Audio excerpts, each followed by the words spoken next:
আপনার স্ত্রী সন্তানকে রক্ষা করার জন্য আপনাকে আপ্রাণ চেষ্টা চালিয়ে যেতে হবে, আপ্রাণ চেষ্টা চালিয়ে যেতে হবে, আপ্রাণ চেষ্টা চালিয়ে যেতে হবে। আপনি স্বামী বেঁচে আছেন, অথচ আপনার স্ত্রীকে দোকানে বসিয়ে রাখছেন।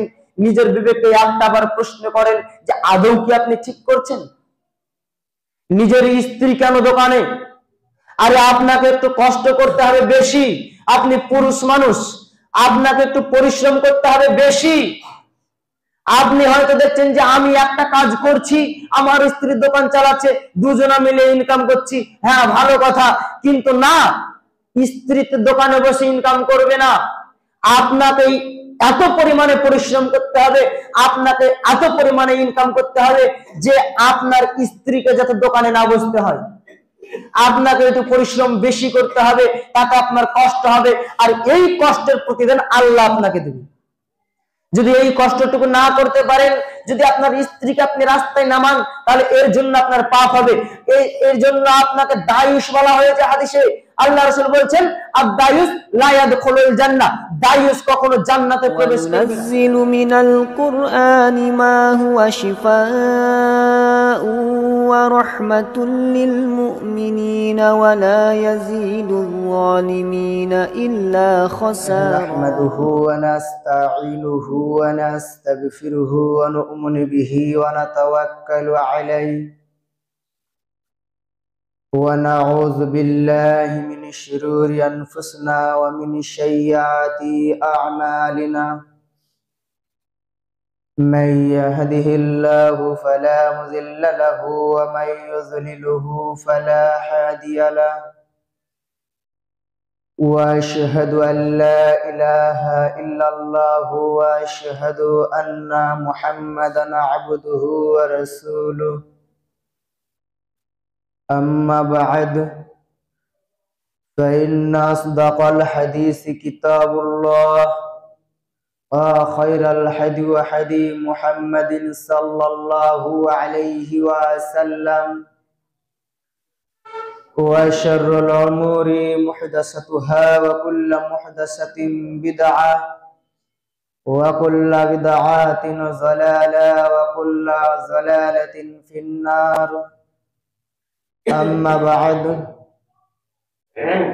فأعوذ بالله من الشيطان الرجيم بسم الله الرحمن الرحيم قاف والقرآن المجيد بل عجبوا أن جاءهم منذر منهم فقال الكافرون هذا شيء عجيب أإذا متنا وكنا ترابا ذلك رجع بعيد قد علمنا ما تنقص الأرض منهم وعندنا كتاب حفيظ بل كذبوا بالحق لما جاءهم فهم في أمر مريج أفلم ينظروا إلى السماء فوقهم كيف بنيناها وزيناها وما لها من فروج والأرض مددناها وألقينا فيها رواسي وأنبتنا فيها من كل زوج بهيج تبصرة وذكرى لكل عبد منيب ونزلنا من السماء ماء مباركا فأنبتنا به جنات وحب الحصيد والنخل باسقات لها طلع نضيد رزقا للعباد وأحيينا به بلدة ميتا كذلك الخروج كذبت قبلهم قوم نوح وأصحاب الرس وثمود وعاد وفرعون وإخوان لوط وأصحاب الأيكة وقوم تبع كل كذب الرسول فحق وعيد أفاعين بالخلق الأول بل هم في لبس من خلق جديد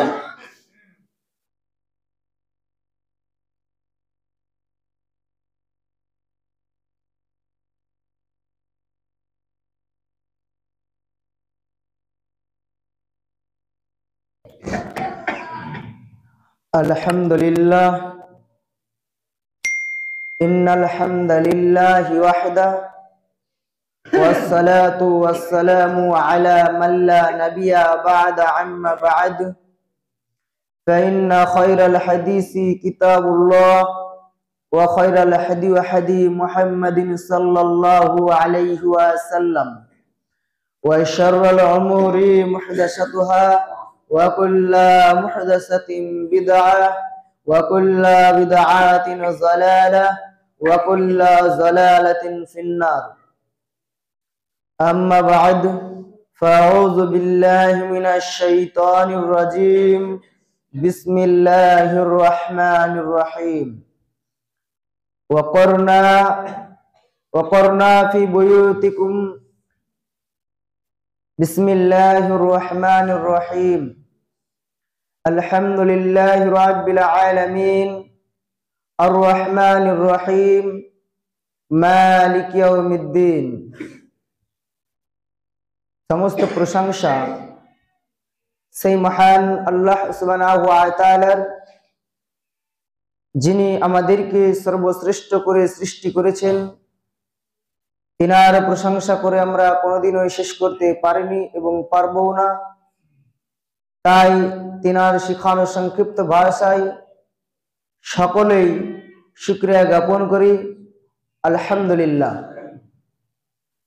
এর পরে পরেই শেষ নবী হযরত মুহাম্মদ সাল্লাল্লাহু আলাইহি ওয়াসাল্লাম, তিনার উপর অগণিত দরুদ ও সালাম বিবর্ষিত হোক।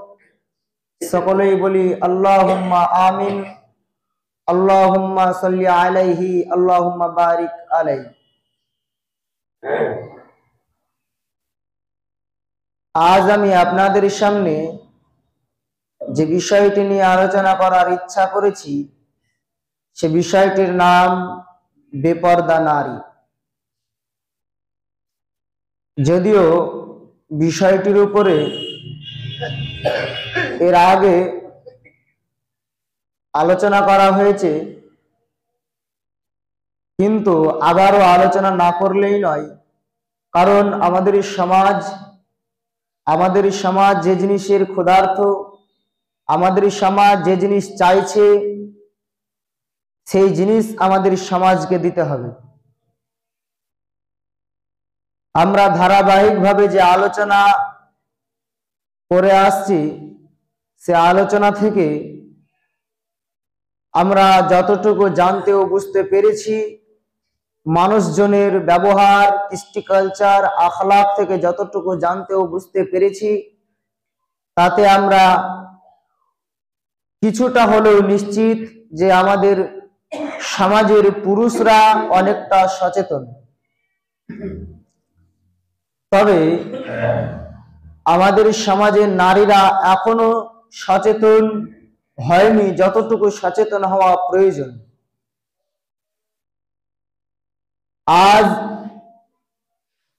মসজিদ থেকে বের হয়ে আপনি তাকিয়ে দেখবেন, আশেপাশে যত কটা দোকান রয়েছে, দোকানে পুরুষদের চাইতে নারীদের সংখ্যা বেশি। আর এই নারীগুলো মঙ্গল গ্রহ থেকে আসা নারী নয়, সব মঙ্গল বুধ গ্রহ থেকে আসাও কোনো নারী নয়, আমেরিকা চীন থেকে আসাও কোনো নারী নয়। এরা আপনারই স্ত্রী, আপনারই বোন, আপনারই মা, আপনারই খালা, আপনারই আরো কেউ।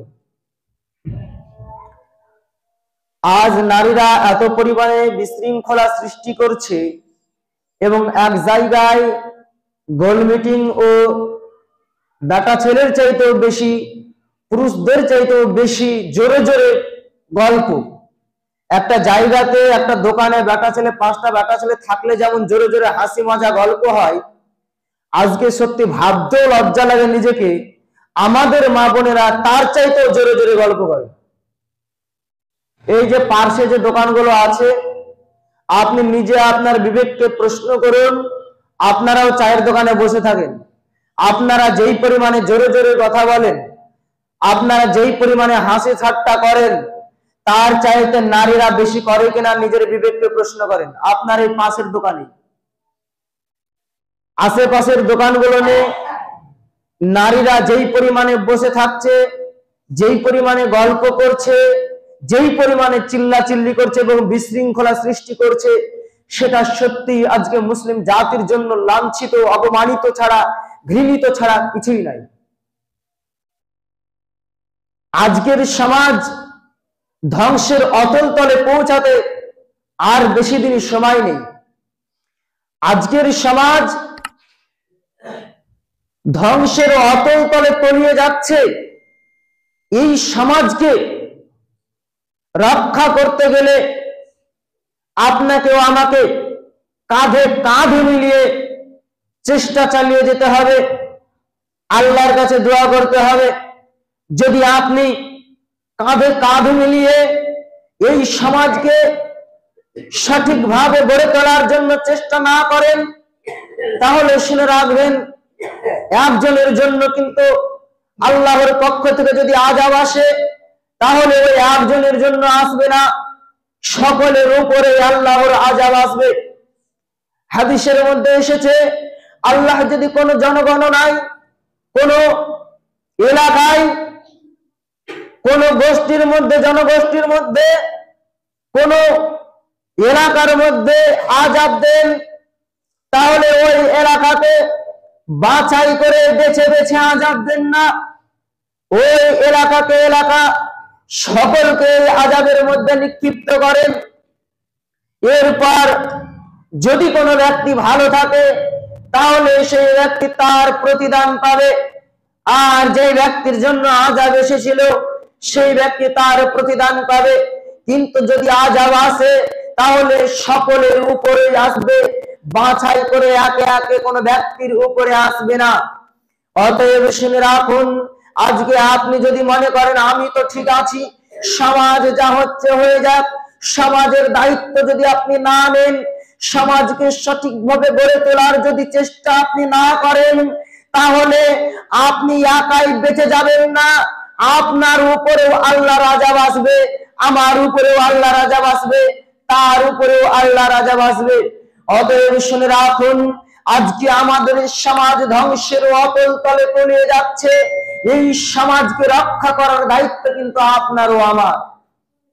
বলছিলাম, যেই মা ও বোনেরা দোকানে বসে আড্ডা পিটছে, যারা পুরুষের চাইতেও বেশি জোরে জোরে গেল্লা করছে এবং গল্প করছে, হাসি তামাশা করছে, এই মা বোনেরা কিন্তু আপনার ওই মা, আপনার ওই স্ত্রী, আপনার ওই বোন। অতএব আপনাকে এই বিষয়ে যেভাবে রুখে দাঁড়ানো প্রয়োজন সেভাবে রুখে দাঁড়াতে হবে। যদি আপনি রুখে দাঁড়াতে সক্ষম না হন, তাহলে কিন্তু আপনাকে আল্লাহর কাছে এর জন্য হিসাব লাগবে। শুনে রাখুন, রাসূল সাল্লাল্লাহু আলাইহি ওয়াসাল্লাম বলছেন যে প্রত্যেকটা মানুষ দায়িত্বশীল, কুল্লুকুম রাইন, প্রত্যেকটা মানুষ দায়িত্বশীল, ওয়া কুল্লুকুম মাসউলিন আন রায়াতিহি, এবং প্রত্যেকটা দায়িত্বশীলকে সেই দিন জিজ্ঞাসা করা হবে তার দায়িত্ব সম্পর্কে, সে কতটুকু তার দায়িত্ব সম্পর্কে সজাগ সচেতন ছিল। আপনি দায়িত্বশীল, আমি দায়িত্বশীল, প্রত্যেকটা মানুষ দায়িত্বশীল। আল্লাহ রাসূল বলছেন, একজন ইমাম, একজন আমির দায়িত্বশীল, সে তার এলাকার, সে তার এলাকায় তার অধীনে যতজন ব্যক্তি রয়েছে, সে ব্যক্তির দায়িত্বশীল ওই ব্যক্তি। মনে করেন আমি আপনাদের ইমাম, আমার উপরে দায়িত্ব রয়েছে আপনাদের কাজ পর্যন্ত কথাকে পৌঁছানো এবং প্রত্যেকটা বিষয়ের উপরে রুখে দাঁড়ানো দায়িত্ব আমার। আমি যদি সঠিকভাবে হাদিসে কোরআন আপনার নিকটে না পৌঁছাই, কাল কিয়ামতের মাঠে আমাকে এর জন্য জবাবদিহি করতে হবে। রাসূলুল্লাহ সাল্লাল্লাহু আলাইহি ওয়াসাল্লাম বলছেন যে আমার একটি কথা যদি জানা থাকে, সেটি অন্যের নিকট পৌঁছে দাও। যদি আমার একটি কথা জানা থাকে, সেটি অন্যের নিকট পৌঁছে দাও। এটি একজন মানুষের দায়িত্ব। যে মানুষ যতটুকু জানে, সে মানুষকে ততটুকু পৌঁছে দিতে হবে। সেটাকে কৃপণতা করে, বকিল পুরামো করে রেখে দেওয়া যাবে না। অতএব আমি যদি আমার দায়িত্ব সম্পর্কে সজাগ সচেতন না থাকি, সেই দিন আমাকে আমার দায়িত্ব সম্পর্কে জিজ্ঞাসা করা হবে। আপনিও দায়িত্বশীল। আল্লাহ রাসূল বলতে বলতে এসে বলছেন, একজন পুরুষ, সে তার ফ্যামিলির দায়িত্বশীল, তাকে কাল কিয়ামতের মাঠে জিজ্ঞাসা করা হবে সে তার ফ্যামিলি সম্পর্কে কতটুকু সজাগ সচেতন ছিল, সে তার ফ্যামিলিকে কিভাবে পরিচালনা করেছে সেটা তার দায়িত্ব রয়েছে। আপনি আপনার স্ত্রীকে কিভাবে পরিচালনা করছেন সেটা আপনাকে কাল কিয়ামতের মাঠে জবাবদিহি করতে হবে। আপনার সন্তানাদিকে আপনি কিভাবে পরিচালনা করছেন সেটাও আপনাকে জবাবদিহি করতে হবে। কথার মধ্যে একটি উল্লেখযোগ্য কথা শুনে রাখবেন, সন্তানদের উপরে জুলুম অত্যাচার, এটার জন্য আপনাকে কাল কিয়ামতের মাঠে আল্লাহর কাছে জবাবদিহি করতে হবে। আপনার 3টে 4টে 5টা সন্তান, 5টা সন্তানের উপরে 5 রকম নজরে দেখছেন। আজকের সমাজে এটাই হয়, 100% গ্যারান্টি আজকের সমাজে এটাই চলছে। 5টা সন্তানকে 5 রকম নজরে দেখা হচ্ছে। এর জন্য কিন্তু কাল কিয়ামতের মাঠে আপনাকে জবাবদিহি করতে হবে, করতেই হবে। এর জন্য বিন্দু মাত্র কিন্তু ছাড় নেই। শুনে রাখুন, আল্লাহ রাসূল সাল্লাল্লাহু আলাইহি ওয়াসাল্লাম বলেন, কাল কিয়ামতের মাঠে আদম সন্তানকে 5টা বিষয়ে জিজ্ঞাসাবাদ করার পূর্বে আদম সন্তানকে এক ধাপ সামনে বাড়তে দেওয়া হবে না।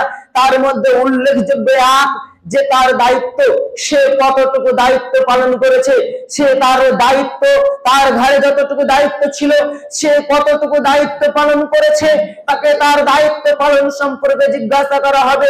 সে যদি তার দায়িত্ব সম্পর্কে সজাগ সচেতন না থাকে, কিয়ামতের মাঠে কিন্তু আপনার জন্য হিসাব হয়ে যাবে খুবই কষ্টকর।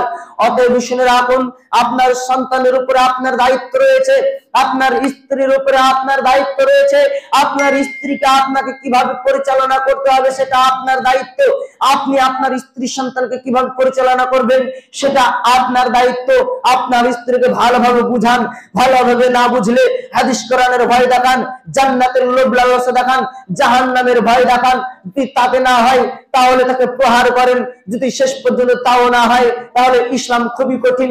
ইসলাম যদি বলছে তাতে যদি না হয় কোনোভাবে বুঝিয়ে বুঝিয়ে বুঝিয়ে যদি না হয়, ভালো আলেম উলামা, তুমি যে রকম ব্যক্তি তার চাইতে ভালো ব্যক্তিকে এনে, বাড়িতে আলেমকে এনে বোঝানোর চেষ্টা করো। যদি কোনোভাবেই না হয় ওই স্ত্রীকে তালাক দিতে হবে। ইসলাম সরাসরি বলছে যে স্ত্রী অটোমেটিক ছিন্ন হয়ে যায়। স্বামী স্ত্রী একজন ইসলাম মানে, একজন ইসলাম মানে না, অটোমেটিক অটো তালাক হয়ে যায়। কিন্তু আজকের ভারত, আজকের দেশ, আজকের দেশে এই আইন প্রযোজ্য নেই।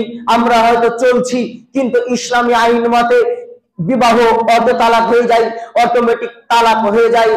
শুনে রাখুন, যদিও আমরা মুসলিম, যদিও আমরা ইসলামকে মেনে চলি, কিন্তু ইসলামের কোন ধার আমরা ধারি না, ইসলামের কোন বিধানকে আমরা মানি না। সরকারি আইনে যাই থাক, আমরা অন্তর থেকে ইসলামী আইনকে কমপক্ষে মেনে চলবো। শুনে রাখুন, যদি আপনারা স্ত্রী যদি কথা না শুনে, স্বামী যদি স্ত্রীকে লাইনে আনতে না পারে, বুঝিয়ে কোনোভাবেই যদি লাইনে আনতে না পারে, তাহলে অটোমেটিক কিন্তু স্বামী স্ত্রী বিচ্ছেদ হয়ে যায়, তালাক হয়ে যায়। বিষয়টা এত কঠিন। অতএব নিজের স্ত্রীকে যেভাবে পারবেন কন্ট্রোল করুন, নিজের স্ত্রীকে যেভাবে পারবেন নিয়ন্ত্রণ করুন, নিজের সন্তানকে যেভাবে পারবেন নিয়ন্ত্রণ করুন। কেননা আল্লাহ তাআলা বলছেন, আল্লাহ তাআলা বলছেন, ইয়া আইয়ুহাল্লাযীনা আমানু, হে ঈমানদারগণ, কু আনফুসাকুম ওয়া আহলিকুম নারা, কু আনফুসাকুম, তোমরা নিজের নফসকে রক্ষা করো, নিজে বাঁচো, ওয়া আহলিকুম, এবং তোমার পরিবার পরিজনদেরকে রক্ষা করো, নারা, জাহান্নামের আগুন থেকে। আল্লাহ তাআলা বলছেন, হে ঈমানদারগণ, তুমি নিজে বাঁচো এবং পরিবার পরিজনকে রক্ষা করো জাহান্নামের আগুন থেকে। অতএব আপনার স্ত্রী সন্তানকে জাহান্নামের আগুন থেকে আপনি কিভাবে রক্ষা করবেন সেটা দায়িত্ব আপনার। আপনার স্ত্রী সন্তানকে রক্ষা করার জন্য আপনাকে আপ্রাণ চেষ্টা চালিয়ে যেতে হবে, আপ্রাণ চেষ্টা চালিয়ে যেতে হবে, আপ্রাণ চেষ্টা চালিয়ে যেতে হবে। আপনি স্বামী বেঁচে আছেন, অথচ আপনার স্ত্রীকে দোকানে বসিয়ে রাখছেন। নিজের বিবেককে একটাবার প্রশ্ন করেন যে আদৌ কি আপনি ঠিক করছেন? নিজের স্ত্রী কেন দোকানে? আরে আপনাকে একটু কষ্ট করতে হবে বেশি, আপনি পুরুষ মানুষ, আপনাকে একটু পরিশ্রম করতে হবে বেশি। আপনি হয়তো দেখছেন যে আমি একটা কাজ করছি, আমার স্ত্রী দোকান চালাচ্ছে, দুজনা মিলে ইনকাম করছি, হ্যাঁ ভালো কথা, কিন্তু না, স্ত্রী তো দোকানে বসে ইনকাম করবে না। আপনাকে এত পরিমাণে পরিশ্রম করতে হবে, আপনাকে এত পরিমাণে ইনকাম করতে হবে যে আপনার স্ত্রীকে যাতে দোকানে না বসতে হয়। আপনাকে একটু পরিশ্রম বেশি করতে হবে, তাতে আপনার কষ্ট হবে, আর এই কষ্টের প্রতিদান আল্লাহ আপনাকে দেবে। যদি এই কষ্টটুকু না করতে পারেন, যদি আপনার স্ত্রীকে আপনি রাস্তায় নামান, তাহলে এর জন্য আপনার পাপ হবে। এর জন্য আপনাকে দায়ুস বলা হয়েছে হাদিসে। আল্লাহ রাসূল বলছেন, আদ-দায়ুস লা ইয়াদখুলুল জান্নাহ, দায়ুস কখনো জান্নাতে প্রবেশ করবে না। স্পষ্ট হাদিস, আদ-দায়ুস লা ইয়াদখুলুল জান্নাহ, দায়ুস কখনো জান্নাতে প্রবেশ করবে না।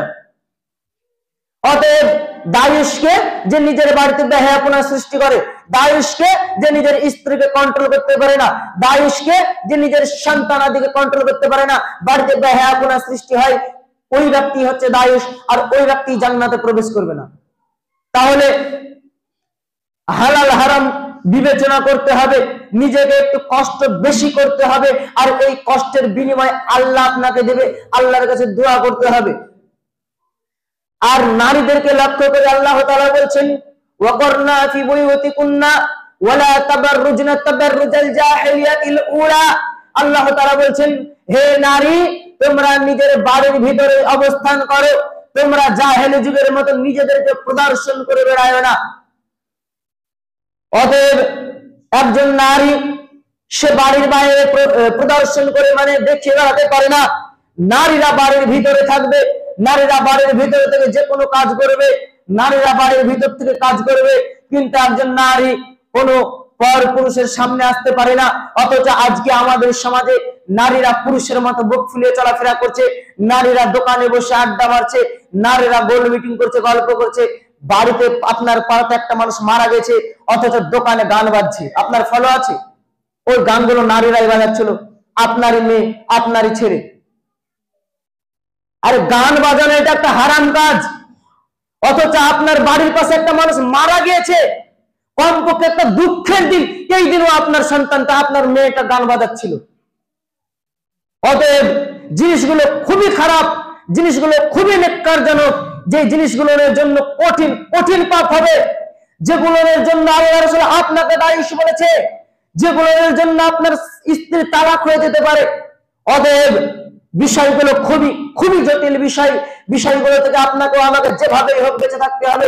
আমাদের এই সমাজ এর জন্য ধ্বংসের অতল তলে তলিয়ে যাচ্ছে। অতএব মূল কথা, নারীরা কোনোভাবেই বাড়ির বাইরে বেরোতে পাবে না। প্রয়োজন ক্ষেত্রে যদি বেরোতেই হয়, তার সঙ্গে তার সন্তান, স্বামী, বাপ, খালু, চাচা, এইরকম টাইপের ব্যক্তি থাকা লাগবে, একা একই বেরোতে পাবে না। নাম্বার 2, যদি কোনো নারীকে বেরোতেই হয়, পর্দার সহিত বেরোতে হবে, বেপর্দা ভাবে বেরোতে পাবে না। নাম্বার 3, নারীরা কোনোভাবেই দোকানে বসে থাকতে পারে না। একা একই নারীরা দোকানে বসে বসে যেগুলো করছে, এগুলো চরম অপরাধ। এই পাপের ক্ষমা নেই, এই পাপের ক্ষমা নেই যদি আপনি ক্ষমা চাওয়ার পূর্বেই মৃত্যুবরণ করেন। শুনে রাখুন, এই পাপ করা অবস্থায় যদি মৃত্যুবরণ করেন, তাহলে আল্লাহ রাসূল স্পষ্ট ভাষায় বলছে, আদ-দায়ুস লা ইয়াদখুলুল জান্নাহ। হাদিস তো সহিহ। এখন আপনি কি বলবেন? হাদিসের উপরে কিছু বলার আছে? অতএব একজন নারী যদি এই অবস্থায় মারা যায়, তাকে কঠিন কঠিন শাস্তির সম্মুখীন হতে হবে। একজন পুরুষ যদি এই অবস্থায় মারা যায়, নিজের স্ত্রী এইরকম বেখাল্লা ভাবে আছে, তাহলে তাকেও এক কঠিন কঠিন শাস্তির সম্মুখীন হতে হবে। অতএব কবর কঠিন ভয়াবহ জায়গা, কবর কঠিন ভয়াবহ জায়গা, যেখানে কি হয় মানুষ জানে না, যেখানে কি হয় কেউ জানে না, যেখানে কি হয় একমাত্র আল্লাহ তাআলা জানে। অতএব আল্লাহকে ভরসা করে, আল্লাহর প্রতি বিশ্বাস করে, জাহান্নামকে না দেখে ভয় করে আল্লাহকে বিন্দু মাত্র ভয় করতে হবে, জাহান্নামকে না দেখেই ভয় করতে হবে। বিন্দু মাত্র যদি আল্লাহর প্রতি ভয় থাকে, বিন্দু মাত্র যদি আল্লাহর প্রতি ভয় থাকে, তাহলে এমনটা আমরা করতে পারি না। যারা আমরা করে ফেলেছি তারা এখন যেন তওবা করি, এখন যেন তওবা করি। যে সমস্ত মা ও বোন এইরকম বেঢং ভাবে চায়ের দোকানে এবং আপনার এই যে দোকানগুলো নিয়ে বসে বসে জোরে জোরে গল্প করেন, আপনারা আজকেই আল্লাহর কাছে তওবা করবেন। যে সমস্ত মানুষ আপনারা আছেন পুরুষ ব্যক্তি, আপনাদের স্ত্রী, আপনারা স্ত্রীকে বুঝান, আপনারা নিজের মেয়েকে বুঝান, আপনারা নিজের সন্তানকে বুঝানোর চেষ্টা করুন, নিয়ন্ত্রণে আনার চেষ্টা করুন। আপনারা একবারে ছেড়ে দিচ্ছেন। আপনারা আপনার স্ত্রীকে কেন দোকানে বসাচ্ছেন? আপনারা কেন আপনার স্ত্রীকে দিয়ে ইনকাম করাচ্ছেন? আপনি নিজে ইনকাম করেন, আপনি বেশি পরিশ্রম করেন, আপনার কষ্ট হবে।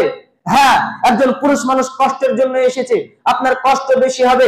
আপনি এত পরিমাণে কষ্ট করেন, যদি আপনি পুরুষ মানুষ হয়ে থাকেন, যদি আপনার ভিতরে বিন্দু মাত্র পুরুষত্ব বোধ থাকে, যদি আপনার মধ্যে বিন্দু মাত্র যদি আপনার মধ্যে কোন রকম জ্ঞান থাকে, তাহলে আপনার স্ত্রীকে আজকের পর থেকে দোকানে বসাবেন না। তাহলে আজকের পর থেকে আপনার স্ত্রীকে দিয়ে আপনি ওই রাস্তার ধারে বসাবেন না। আজকের পর থেকে আপনি আপনার স্ত্রীকে দোকানে কিছু কিনতে পাঠাবেন না, আপনি যাওয়ার চেষ্টা করবেন। যদি যেতেই হয় সঙ্গে আপনি যাবেন, পর্দার সঙ্গে নিয়ে যাবেন।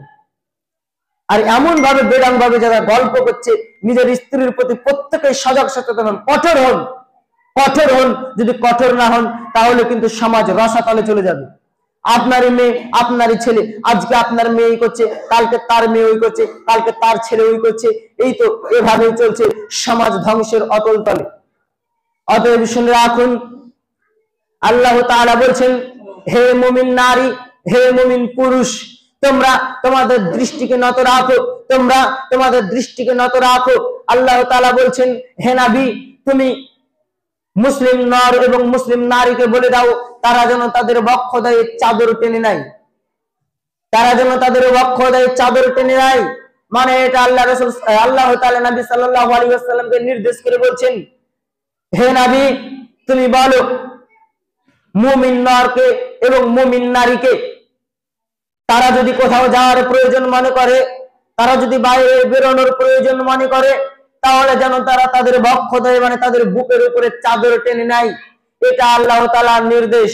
অতএব আপনিও আমি যদি বাইরে বেরোতেই হয়, তাহলে চাদর দিয়ে ভালোভাবে ঢেকে, বোরখা করে ভালো করে ঢেকে আমাদেরকে যেতে হবে।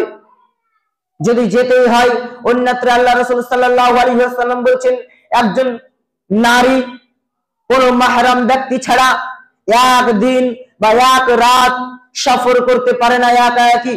অতএব যদি আপনাকে একা একই কোথাও যেতেই হয়, একা একই যেতে পারেন না, আপনাকে যেতে হবে একজন কোন মাহরাম ব্যক্তি নিয়ে। মাহরাম ব্যক্তি মানে যার সঙ্গে বিবাহ হারাম। ছেলের সঙ্গে বিবাহ হারাম, ছেলেকে সঙ্গে নিয়ে যাবে। বাবার সঙ্গে বিবাহ হারাম, বাবাকে সঙ্গে নিয়ে যাবে। চাচার সঙ্গে বিবাহ হারাম, চাচাকে সঙ্গে নিয়ে যাবে। এই তো হচ্ছে ব্যাপার।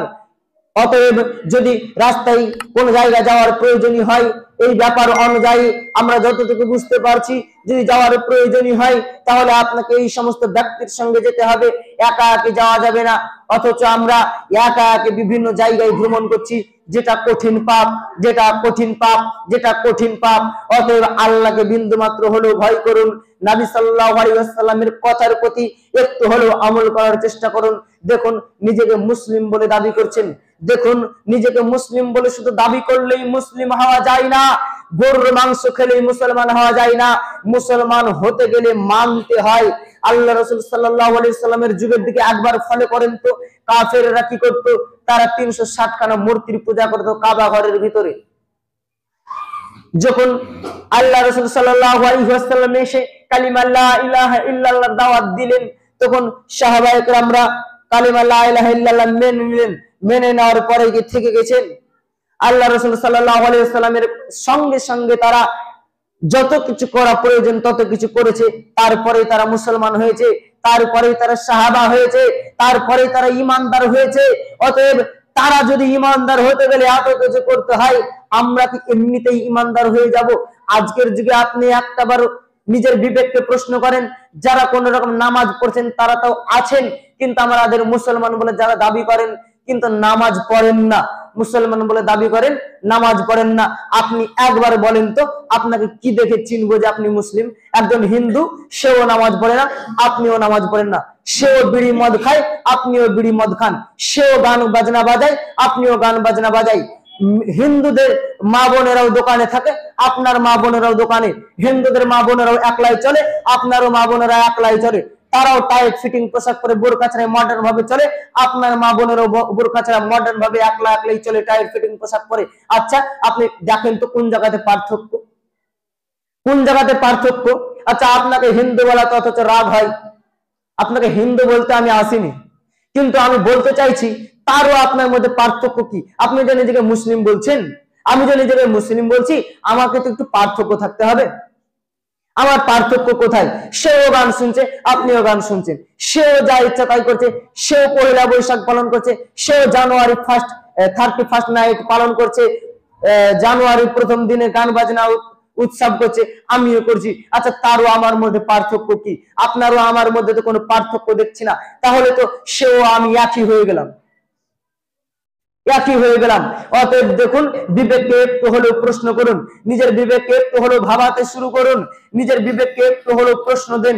বিবেককে যখনই আপনি প্রশ্ন দিবেন, তখনই আপনার বিবেক আপনাকে পাল্টা একটা কিছু দিবে। আপনি আপনার বিবেককে প্রশ্ন করুন, বিবেককে কিছু দিতে শিখুন। এই বিবেক বুদ্ধি, এটাকে আল্লাহ এমন ভাবে সৃষ্টি করেছে, ওকে যখনই কিছু দিবেন পাল্টা সে আপনাকে কিছু দেবে, দিবে, এটাই সত্য। এইভাবেই তাকে সৃষ্টি করা হয়েছে, যখনই তাকে আপনি কিছু দিবেন পাল্টা সে আপনাকে কিছু একটা দেবে। অতএব বিবেককে কিছু দিতে শিখুন। যদি আপনি বিবেককে কিছু না দেন, তাহলে আপনার বিবেক পড়ে থেকে নষ্ট হবে। অতএব বিবেককে ভাবাতে শিখুন, বিবেকে ভাবতে শিখুন, বিবেককে প্রশ্ন দিতে শিখুন। যদি প্রশ্ন দিতে না শিখুন তাহলে হবে না। পরিশেষে মা ও বোনদেরকে অনুরোধ, মা ও বোন, আপনাদের বিনয়ের সঙ্গে অনুরোধ করছি, আপনারা এইভাবে দোকানে বসে জোরে জোরে গল্প এবং বেখাল্লা ভাবে যে দোকানে বসে থাকছেন, একা একা সবকিছু করছেন, এগুলো থেকে বিরত থাকুন। আপনাকে বিনয়ের সঙ্গে অনুরোধ করছি। আপনি যদি কোনো কিছু করার প্রয়োজনই হয়, খাদিজা রাদিয়াল্লাহু তাআলা আনহা ব্যবসা করে খেয়েছেন, কিন্তু সে পর্দার সঙ্গে ব্যবসা করেছেন। আপনি এমন ব্যবসা করুন যে ব্যবসাটা আপনি বাড়ির ভিতরে করতে পারেন। ব্যবসা অনেক রকম আছে, আপনি ব্যবসা ভেবে চিন্তে চয়েস করুন যে কি ব্যবসা করা যায়, কি কাজ আমি করা যায়, যে কাজটা আমি ঘরে বসেই করতে পারবো। একটু লাভ হয়তো কম হবে, একটু হয়তো আপনার পরিশ্রম বেশি হবে, কিন্তু হালাল উপার্জন হবে। আপনি ভেবে চিন্তে দেখুন, যেগুলো আপনি বাড়িতে ঘরে বসেই করতে পারবেন, এমন টাইপের কাজ খুঁজে করুন। যদি এমনটা না করেন, যদি আপনি বেশি লাভের আশায়, যদি আপনি বেশি কিছুর আশায় যদি আপনি ডাইরেক্ট মানুষের সামনে প্রকাশ চলে আসেন, তাহলে কিন্তু আপনার পাপ হচ্ছে, উপার্জন হারাম হচ্ছে। আর উপার্জন যদি হারাম হয়, আপনার ইবাদত কবুল হবে না। উপার্জন যদি হারাম হয়, আপনার ইবাদত কবুল হবে না। মা ও বোন, আপনাকে আমি করজোরে নিবেদন করছি, বাবজি ও ভাই, আপনাকেও আমি করজোরে নিবেদন করছি, আপনি এত বেশি উপার্জন করেন, আপনার কষ্ট হবে, এর জন্য বিনিময় আল্লাহ আপনাকে দিবে, তাতে আপনার স্ত্রীকে যাতে ইনকাম করতে না হয়। নাম্বার 2, ইনকাম করা হারাম নয়, নারীদের ইনকাম কিন্তু হারাম নয়। ইনকাম আপনি নারীদের খেতে পারেন, আপনার স্ত্রী যদি আপনাকে ইনকাম করে দেয় নিশ্চিন্তে খেতে পারেন, জায়েজ, কিন্তু কি সেটা যাতে পর্দার মধ্যে হয়। আপনার স্ত্রী ইনকাম করতে গিয়ে যেন এমন কোনো কাজ, এমন কোনো পদক্ষেপ গ্রহণ না করে যাতে ইসলামের শরিয়াহ বা ইসলামের কোনো বিধিবিধান লঙ্ঘন হয়, ইসলামী শরিয়াহ অনুসারে পাপ হয়, এমনটা যাতে না হয়। এমনটা হলে উপার্জন হারাম হয়ে যাবে। অতএব আপনার স্ত্রীকে আপনি কাজ করান বাড়ির ভিতরে, আপনি ভাবে চিন্তে দেখেন, ভাবুন কি কাজ করানো যায়। অনেক কাজ আছে, অনেক কাজ আছে, ভেবে চিন্তে দেখুন। আধুনিকতার যুগ, অনেক রকমের এখন কাজ আছে। আপনি দেখুন বাড়ির ভিতরে কি কাজ করানো যায়, কি কাজ করলে পর্দা লঙ্ঘন হবে না, কি কাজ করলে সমস্ত কিছু ঠিক থাকবে, ভেবে চিন্তে সেই সমস্ত কাজ করান, দিয়ে ইনকাম খান, অবশ্যই জায়েজ। এবং এটা একটা ভালো কাজ, স্ত্রীর জন্য এটা একটা ভালো কাজ যে স্ত্রী তার স্বামীকে হেল্প করবে চলাতে, সংসার চলতে। অতএব আপনি চলুন, আপনি করুন, আপনি খান, অসুবিধা নেই, কিন্তু এমন কোনো কাজ করবেন না, এমন কোনো পদক্ষেপ নেবেন না, এমন কোনো ব্যবসা, এমন কোনো ইনকামের পথ বেছে নেবেন না স্ত্রীরাও, মা ও বোনেরাও। আর এমন কোনো কাজ আপনারাও আপনার স্ত্রীদের হাতে তুলে দেবেন না যে কাজে পর্দার ক্ষতি হয়, যে কাজে ইসলামের বিধিবিধান নষ্ট হয়, যে কাজ সরাসরি ইসলাম নিষেধ করে। যদি আপনি দেন, আপনি স্বামী হিসাবে রুখে দাঁড়াবেন। যদি আপনার স্ত্রী করতে চাই, যদি আপনি রুখে না দাঁড়ান, তাহলে কিন্তু আপনারও পাপ হবে। ওই যে আল্লাহ রাসূল বলল, কুল্লুকুম রাইন, ওই জায়গার অন্তর্ভুক্ত আপনি, প্রত্যেকটা মানুষ দায়িত্বশীল। আপনি যে রুখে দাঁড়ালেন না, মানে আপনি দায়িত্ব পালন করলেন না। আর দায়িত্ব পালন না করার কারণে আপনাকে কাল কিয়ামতের মাঠে আল্লাহর কাছে হিসাব লাগবে। আচ্ছা, আল্লাহ যদি আপনাকে আমাকে প্রশ্ন করে যে বান্দা তুমি এটা কেন করলে, আচ্ছা আল্লাহ যদি কেন কথাটা বলে দেয়, কেন কি উত্তর আছে আমাদের কাছে? আল্লাহ যদি কেন কথাটা বলে দেয়, আমাদের কাছে কোনো উত্তর নাই। অতএব আল্লাহর দয়া ছাড়া আমরা কেউ জান্নাতে যেতে পারবো না। আমরা মনে করেন গোটা নেকি করেছি, সারা জীবন নেকি করেছি, একটা পাপ করেছি, আল্লাহ ওই একটাকে যদি ধরে তুমি এটা কেন করলে, কেন কি কোনো উত্তর আছে? আচ্ছা আল্লাহর হিসাব ছেড়ে দেন, মনে করেন এমনিতে কোনো বিচার হচ্ছে, আপনি কিচ্ছু অন্যায় করেননি, ছোট্ট একটা অন্যায় করেছেন, আপনাকে যদি বলে তুমি কেন করলে, আরে ছোট হোক তুমি কেন করলে, কেন কি কোনো উত্তর থাকবে? ওটার জন্য যদি আপনাকে শাস্তি দেবো মনে করে না, দিতে পারবে। ওই যে একটা কথা আছে, প্রশাসনরা ধুলাতে রশি বাটে, তো ওই অবস্থা যে যদি আপনাকে কেন কথাটা কেউ ধরে দেয়, কেন কিন্তু কোনো উত্তর থাকবে না। তাহলে হয় কি, ফায়সালা হয় কিভাবে, আচ্ছা যেটা করার করে ফেলেছে, ওটা ভুল করেছে, আচ্ছা যা একটা করেছে ওটার জন্য যতটুকু যা করার করো, দিয়ে ছাড়ো, সমাধান করো। সমাধানে আছে মানুষ, আপনি দেখুন যত আপনি বিচার করেন। তাহলে মানুষ যদি ধরে নেয় কেন বলে, যদি জোর জবরদস্তি এই জায়গাটাকে ধরে নিয়ে বসে থাকে, আমরা পাশাতে পারবো না। আর আল্লাহ যদি ধরে নেয়, পাশাতে পারবো? অতএব আল্লাহ যদি কেন কথাটা বলে দেয়, আমাদের কোনো উপায় নেই। আরে যতই আমরা আমল করি, বিন্দু মাত্র যদি পাপকে আল্লাহ ধরে নেয়, কিছু করার নেই। তাহলে আমরা জান্নাত যাবো কিভাবে? আল্লাহর দয়া। আল্লাহর দয়া ছাড়া কেউ জান্নাতে যেতে পারবো না। আল্লাহর দয়া, আল্লাহর রহম, আল্লাহর দয়াতে মানুষ জান্নাতে যায়। মানুষ নেকিতে কিন্তু কেউ জান্নাতে যায় না, আমলে জান্নাতে যায় না। আমল মানুষকে জান্নাতে নিয়ে যেতে পারবে না আল্লাহর রহমত ছাড়া, আমলে মানুষকে জান্নাতে নিয়ে যেতে পারবে না আল্লাহর দয়া ছাড়া। অতএব আল্লাহর দয়া ভিক্ষা চান, আল্লাহর দয়া ভিক্ষা চান। পাপ যা করেছেন, মানুষই পাপ করে। আরে হাদিসের মধ্যে এসেছে, কুল্লু বানি আদম খাত্তাউন, প্রত্যেকটা আদম সন্তান অপরাধী, ওয়া খায়রু খাত্তাউন আত-তাওয়াবুন, এবং উত্তম অপরাধী তারাই যারা তওবা করে, যারা পাপ করার পরে তওবা করে। অতএব পাপ মানুষই করে, আদম সন্তান মানেই পাপ করবে। অতএব পাপ হয়েছে, ক্ষমা চান, আল্লাহর দয়া ভিক্ষা চান। নিজের স্ত্রীকে কন্ট্রোলে আনার চেষ্টা করুন। নিজে, বিশেষ করে পুরুষের চাইতে মহিলারা কিন্তু খুবই বেঢং ভাবে চলাফেরা করছে, নিজের স্ত্রীকে নিজে বোঝানোর চেষ্টা করুন। এই অনুরোধ রেখে আজকের সংক্ষিপ্ত আলোচনা শেষ করছি। পরিশেষে আল্লাহর কাছে দোয়া করি, হে আল্লাহ, তুমি আমাদের প্রত্যেকটি মা ও বোনকে পর্দার সহিত থাকার তৌফিক দান করো, আমিন। হে আল্লাহ, আমরা যেন আমাদের স্ত্রীদেরকে নিয়ন্ত্রণে রেখে হালাল পদ্ধতিতে, হালাল পন্থায়, হালাল ভাবে উপার্জন করানোর তৌফিক দান করো। হালাল ভাবে যাতে উপার্জন করাতে পারি, সেই তৌফিক দান করো, আমিন। হে আল্লাহ, আমরা যারা হারামের মধ্যে নিমজ্জিত, হারাম থেকে ফিরে আসার মতো ক্ষমতা নিজের কিছুই নেই আল্লাহ, অতএব হারাম থেকে ফিরে আসার ক্ষমতা তুমি দান করো। তোমার কাছে ক্ষমতা ভিক্ষা চাইছি। হে আল্লাহ, তুমি আমাদেরকে হারাম থেকে ফিরে আসার তৌফিক দান করো, আমিন।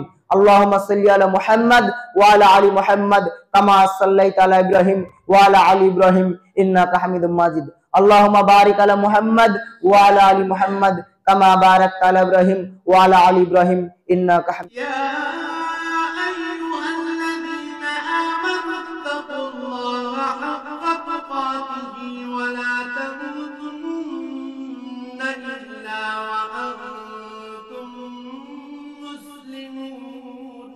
হে মানুষ, তোমরা যারা ঈমান এনেছো, আল্লাহকে ভয় করো, ঠিক যতটুকু ভয় তাকে করা উচিত।